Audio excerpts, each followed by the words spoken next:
You know, in the world of high-stakes diplomacy, messages can change in, well, a heartbeat. Today, we're going to break down this absolutely wild 72-hour period where the US and Iran went from what looked like a historic breakthrough straight to the brink of all-out war. It's a perfect example of just how quickly things can completely fly off the rails. And this is what I'm talking about. Talk about whiplash. Just look at this. On Friday, the message is total agreement. By Sunday morning, it's a threat of complete annihilation. So the big question is, how on earth did we get from a handshake to a bomb in less than 48 hours? Okay, so let's rewind and start at the beginning with what really felt like an impossible breakthrough. For a brief moment there on Friday, it seemed like a historic deal wasn't just possible, it had already happened. So here's the roadmap for the weekend we're about to unpack.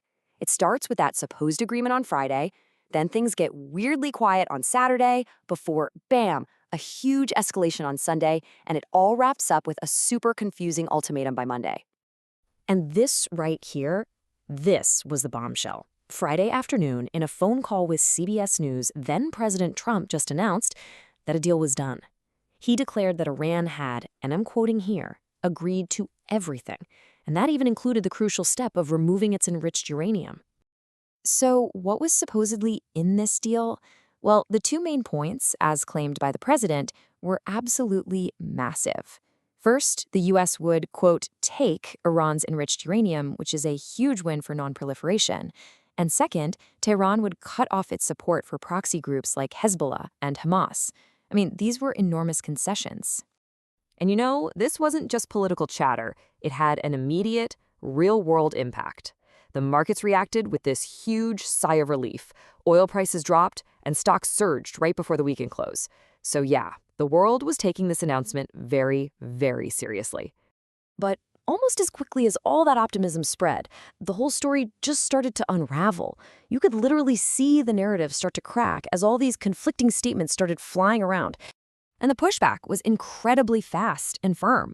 Just hours after Trump's announcement, Iran's foreign ministry fired back with this statement, basically torpedoing the entire core of the supposed deal. They were totally unequivocal. Their uranium was not going anywhere.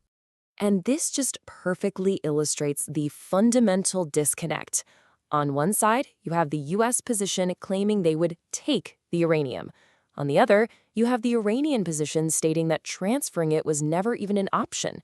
You literally could not have two more opposite statements on the central point of a negotiation.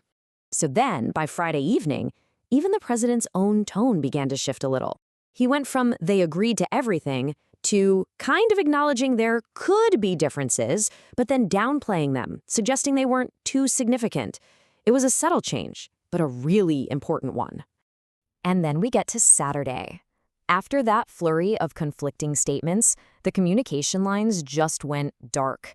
It created this really uneasy 24-hour period of suspense and uncertainty. Yeah, the president was notably quiet. When reporters tried to ask about new developments, like Iran's Revolutionary Guard reportedly firing on ships, they were just curtly told to get out. And of course, that lack of information only amplified all the growing confusion. And that brings us to Sunday morning, when that uneasy silence was completely shattered by a total and shocking reversal in tone.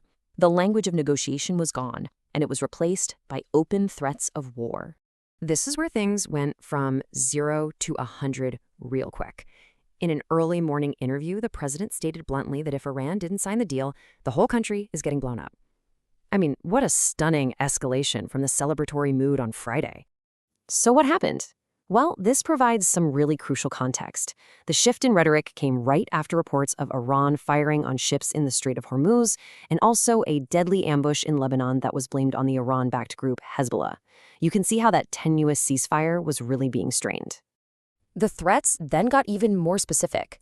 On social media, the president laid out what would happen if Iran didn't accept the deal being offered. We're not talking about sanctions here. He was talking about targeting and destroying the country's essential infrastructure. And it was all capped off with this personal, aggressive declaration. The message was crystal clear. The time for pleasantries was over. This was such a stark departure from the tone of a partner in a deal just 2 days earlier.